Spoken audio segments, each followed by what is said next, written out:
So hello everyone. तो आज की वीडियो में हम फाइनली कंप्लीट कर लेंगे हमारा एनिमल किंगडम का chapter by completing the kingdom and the summary. और उसके बाद हमारे जो क्वेश्चन आंसर्स की वीडियो आएगी वो भी जल्दी आ जाएगी।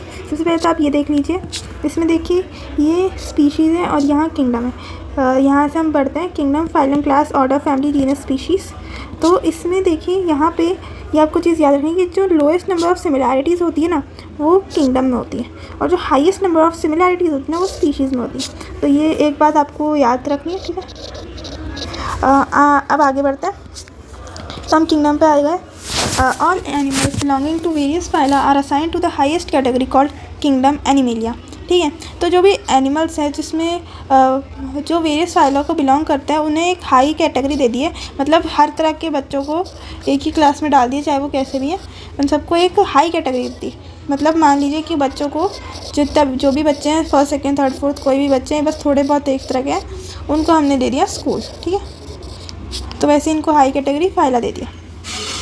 Assign to the highest category kingdom animalia in the classification system of animals के लिए। ठीक है, और the kingdom plantae on the other hand is distinct and comprises all plants. ठीक है, तो जो किंगडम एनिमेलिया है उसमें क्या होंगे, हमारे पास एनिमल्स होंगे, और जिसके पास जो प्लांट्स हैं उनके पास क्या होंगे, प्लांट्स। मतलब जो किंगडम प्लांटे हैं उनके पास होंगे प्लांट्स फ्रॉम वेरियस डिविजन्स। ठीक है, उसके बाद henceforth we will refer to these two groups as animal and plant kingdom. ठीक है, तो इन्हें हम एनिमल या प्लांट किंगडम बोलते हैं, जिन्हें हम आगे जाके चैप्टर 3 and 4 में पढ़ेंगे। 3 and 4 ठीक है। The taxonomic categories from species to kingdom have been shown in ascending orders. ठीक है, ये फिगर की बात हो रही है। दीज आर ब्रॉड कैटेगरीज, तो ये ब्रॉड कैटेगरीज होती हैं। However taxonomist have also developed subcategories in this hierarchy to facilitate more sound and scientific placement in various text.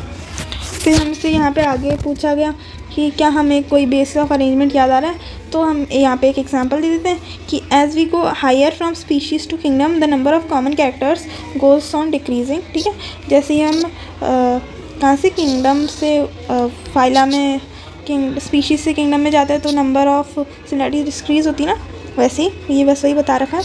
Greater is difficulty determining relationship to the other taxa. तो इसमें ये लिखा है higher the category greater is the difficulty. ठीक है, higher is the category greater is the difficulty to of determining the relationship to the other taxa at the same level.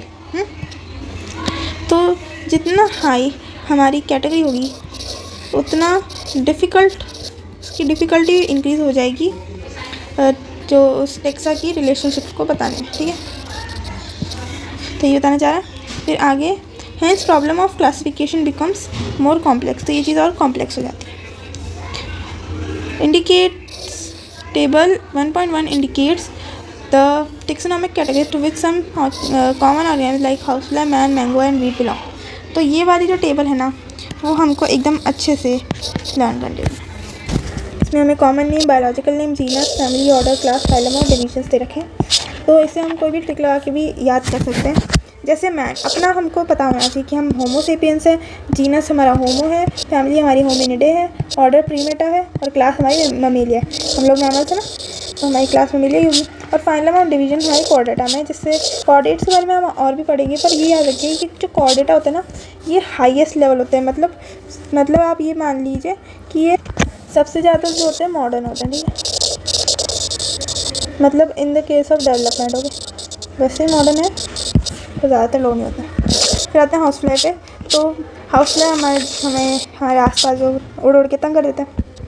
Maska domestica कहते हैं उससे, जीनस उसका मस्का, मस्सीडे, Diptera, insecta उसकी class, और arthropoda उसका division, phylum. तो और मैंगो का मैंजीफेरा, इंडिका मैंजीफेरा, एनाकार्डियेसी, सैपेंडेल्स, डाइकोटिलिडोने, एंजियोस्पर्मे। तो ये सब आप याद कर दीजिएगा। ठीक है, ये वाली टेबल जो है इसका आप इम्पोर्टेंट मार्क कर लीजिए। आगे बढ़ते हैं, इसकी समरी पे आते हैं। ठीक है, summary. The living world is rich in variety. Millions of plants and animals have been identified and describe but a large number of still remains unknown. ठीक है, तो जो ये अपनी लिविंग वर्ल्ड है वो इसकी बहुत ही रिच वैरायटी है, बहुत सारे प्लांट्स और एनिमल्स जो हैं वो फाइंड कर लिए हैं, लेकिन अभी भी कुछ जो हैं वो अननोन ही रहते हैं, क्योंकि इंसान हर चीज़ को फाइंड नहीं कर सकता, ठीक है। The very range of organisms in terms of size, colour, habitat, psychological and morphological features make us seek the defining characteristic of living organisms, ठीक है। तो ये जो सारी चीज़ें होती हैं ये हमें हेल्प करती हैं इन चीज़ों को डिफ़ाइन करने में। जैसे हमें किसी एनिमल को, कि कोई एनिमल है, हमें उसे करना है डिफ़ाइन, तो हम उसके फीचर से ही उसे डिफ़ाइन कर सकते हैं। ये आपने चैप्टर में समझ लिया होगा, ये बस समझिए। To make us seek the define, ठीक है।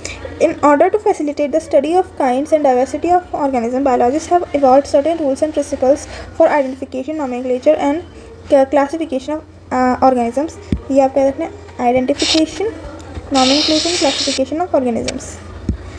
The branch of knowledge dealing with these aspects is referred to as taxonomy. तो जो ब्रांच ऐसी नॉलेज पे डील करती है उससे हम कहते हैं taxonomy. The taxonomic studies of various species of plants and animals are useful in agriculture. तो ये जो सारी की सारी अपनी स्टडीज़ है ना वो यूज़फुल है एग्रीकल्चर, फॉरेस्ट्री, इंडस्ट्री और general for knowing our bio resources. तो ये जनरल में भी हमारे यूज़ आती है। तो the basic of taxonomic like identification, naming and classification of organism are universally evolve. तो ये जो चीज़ें होती हैं वो इवॉल्व भी हुई है अंडर इंटरनेशनल कोड्स के अंडर में, based on the resemblance and distinct, ठीक है। तो ये जो पैराग्राफ है, जो ये मैं लाइन रीड करने की कोशिश कर रही हूँ, तो इसमें ये बताया कि इन सारी चीज़ों के बेसिस पे कौन सी चीज़ें, उनकी रिसेम्बलेंस, डिस्टिंक्ट फीचर्स और हर एक ऑर्गेनिज्म में ये जो फीचर्स होते हैं उनके बेसिस पे हम उनके फीचर्स के बेसिस पे हम उनके रखते हैं बायोलॉजिकल नेम्स, ठीक है। क्या रखते हैं? बायोलॉजिकल नेम्स या फिर साइंटिफिक नेम, ठीक है। हम इसको बोलते हैं साइंटिफिक नेम्स। तो देखिए यहाँ पे अगली लाइन में क्या लिखा है? एन ऑर्गेनिजम्स, नहीं इससे पहले वाली है, साइंटिफिक या बायोलॉजिकल नेम हम उसको देते हैं, ठीक है। और कंप्राइजिंग 2 वर्ड्स, तो ये 2 वर्ड्स कौन से ये हमको पता है, वो क्या होते हैं? स्पीशीज़ और जीनस होता है, ठीक है। और जीनस को हम क्या ऑल्सो कॉल्ड एज स्पेसिफिक, आगे एपिथेट, ये। तो बायनॉमियल सिस्टम ऑफ नॉमेनक्लेचर के अकॉर्डिंग, ठीक है, इसके पास 2 वर्ड्स होते हैं according to binomial system of nomenclature. An organism represent occupies a place और position in the system of classification, ये प्लेस या पोजीशन ऑक्यूपाई करता है। There are many categories, ranks and are generally referred to as taxonomic categories और taxa, ठीक है। All the categories constitute a taxonomic hierarchy. तो इसमें हमें बस ये बताना चाह रहा है कि जो हमारे पास बहुत सारी कैटेगरीज़ होती हैं, ये कैटेगरीज़ या रैंक्स होती हैं, जो ये सब होती ना, ये सब हमारी मिलके बनाती हैं टेक्सोनॉमिक कैटेगरीज़। क्या बनाती हैं? टेक्सोनॉमिक कैटेगरीज़ प्लस, या फिर हम इसको टेक्सा भी कहते हैं। और जो हमारे पास बहुत सारी ऑल द कैटेगरीज जो होती हैं उसको हम टेक्सोनॉमिक हायरार्की बोलते हैं, ठीक है। जो हमारे पास बहुत सारी कैटेगरीज बनी, उन सबको बहुत सारा और भी होंगी, उन सबको मिला के हम हायरार्की बनाते हैं। कोई कैटेगरी होती है ना, वो बहुत सारी हो जाती है, तो हम उसको हायरार्की बोलते हैं, ठीक है। There are many categories in general, ठीक है, जनरली रेफर टू एस, जो भी सारी कैटेगरीज, रैंक्स, हाँ आपको रैंक्स वर्ड समझ में आ जाएगा, मैंने रैंक्स इतना समझा।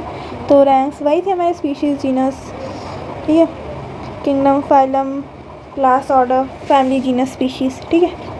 तो ये सभी हमारी क्या थी? ये सब थी हमारी रैंक्स।